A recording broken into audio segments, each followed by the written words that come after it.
కదిలేయకూడదు. మొత్తం ముక్కలు పడాల. ఆ!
ముందుకెళ్ళు ముందుకెళ్ళు.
ఏడు సౌండ్ వస్తాడు చెప్పాలి.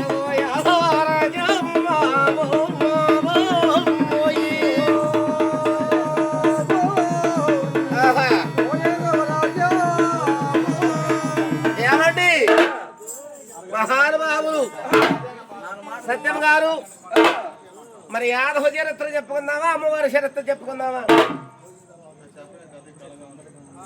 అమ్మవారి చరిత్ర యాదవ చరిత్ర చెప్పండి.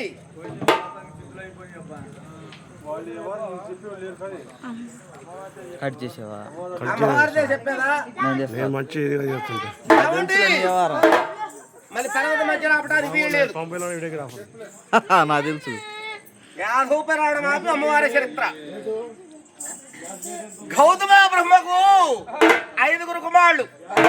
నీల మహాముని, పాల మహాముని, జముఖముని, సత్యముఖముని. సత్తు మీద ఓర్పుంచి పుట్టినవాడు సత్యామాజం దగ్గర. అక్కరపడి వేగ అన్నదమ్ములు పిలిపించుకున్నారు. ఈ రోజు చేదుకున్న కార్యక్రమం దాయాది ఫలము రావాలి, నా అన్నదమ్ములు రావాలి, అమ్మవారికి మైల తీర్చాలి, మన మైల తీరాలి. చక్కెర బంధువర్గానికి ఆటంకమ లేకుండా మనం పాల పొంగళ భొంగిచ్చి అమ్మవారి మాతృడు తుడిసినట్లుగా ఈ కార్యక్రమం చేస్తే ఏనుగుండ వారిగా మోక్షము. పొంగళ్ళ భంగించుకోవడానికి మన అమ్మవారి దేవస్థానం దగ్గరకు వచ్చి సాష్టాంగ నడవడానికి, కాయలు కొట్టుకోవడానికి, పసుపు కుంకుమలు చెల్లించడానికి ఆస్కారం ఉంటది. అందువల్ల కనుక ఈ రోజు అమ్మవారికి శహదోపారం తీస్తూ ఉన్నాం. అలాంటి సమయంలో మహానుభావులు ఆలోచించి ఈ రోజు ఈ కార్యక్రమ ఏర్పుల వారు మొదలు పెట్టారు. అలాంటి సమయంలో అమ్మవారి 5 కుమారులు గనక మునుముందుగా పెద్ద కుమారుడే అక్కర పడి వేగ అన్నదమ్ములు పిలిపించంటూ ఉన్నాడు. రే తమ్ములారా, ఒక్క మనవి ఏమిటో తెలుసా? మన గౌతమ వారి కోనకి కొన్ని శాపములు ఏమిటో తెలుసా? మన నేల కొల ఉన్నది, పాల కొల ఉన్నది, రక్త కొల ఉన్నది. కానీ ఎన్ని కొలం ఉన్నా మన శంకుల మట్ట మనకి శాపము దగ్గర ఉన్నదలా. ఆ శాపము ఒక దిగాలంటే నేను మహాశ్రీవేశ్వర కోనలు తపస్సు పట్టాలి కనుక రేతములారా, అది అక్కడ కంచు 7 బాణములు ఉన్నాయి. అలాంటి బాణములు అమ్మవారి బాణములు ఎన్నో తెలియదు సృష్టిలో. మన అమ్మవారి బాండం ఒక్కటే ఇప్పుడు మన దగ్గర ఉంది. అమ్మవారి బాండములు ఆ వస్తువులు మొత్తం ఉన్నవి, అమ్మవారి వస్తువులు. అలాంటి ఏమిటో తెలుసా? మనకున్న ఆస్తులు అంతస్తులు. మన ఆస్తులు అంతస్తులు తెలుసా? రేపు కుమారుడు తమ్ములారా, మనకున్నది వస్త్రక్షమాలు, ఈబూది పండ్లు, చెక్క చర్మములు, జవమాల పేర్లు, శాత పంచాంగము, ఊత కర్ర, కబండలము, కూర్చొని పూజ కృత్యములు చేయటానికి పులుతోని చర్మము. మన ఆస్తులవి కనుక రేతములారా, అక్కడ పాపములు ఉన్నవి, పుణ్యములు ఉన్నవి. మనము 5 మీ ఇష్టం వచ్చిన వాహనం ఎత్తుకోమంటే అప్పుడు తమ్ములు అంటున్నారు, అన్నయ్య మనకి ఏదో శాపము తగిలిందంటున్నావు. మాకు అర్థం కావడం లేదు. మన తండ్రి గారు చేసిన పాపములేంటూ పుణ్యములేంటూ ఎవరించి చెప్పవయ్యా. అప్పుడు పాపములు ఎత్తుకోవాలో పుణ్యములు ఎత్తుకోవాలో అప్పుడు నేను ఉంచుకుంటామన్నారు తమ్ములు. అప్పుడు మహానుభావుడే తమ్ములారా, అట్లాగైతే మన తండ్రి గారు చేసిన పాపములు పుణ్యములు చెబుతున్నాను వినండి అన్నాడు. అప్పుడు అలాంటి సమయంలో కైలాసములో ఈశ్వరుడు క్షేమబ్రహ్మణుడు వచ్చాడు. దేవార దేవతలకే క్షేమడాంబరమ్మ పుట్టించాడు. క్షేమడాంబరమ్మ ఎందుకు పుట్టించాడో తెలుసా? అహల్యాదేవిని మోసము చేసి కామధేనువులు అహల్యాదేవిని వివాహం అయినటువంటి గౌతమ బ్రహ్మ సాక్షి పలికింది కామధేనువు.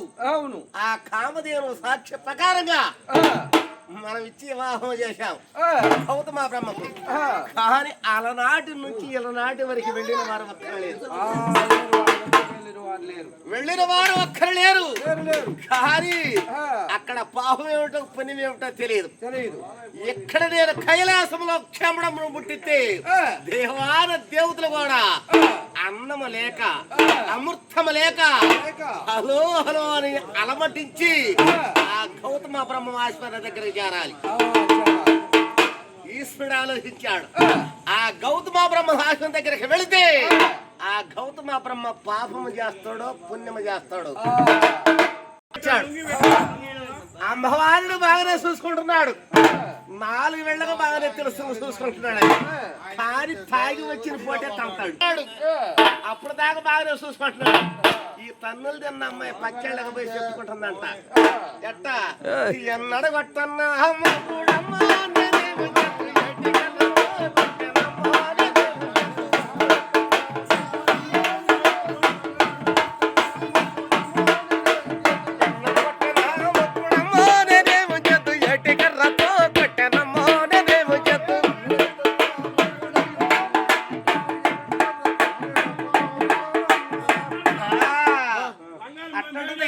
తాగొస్తేనే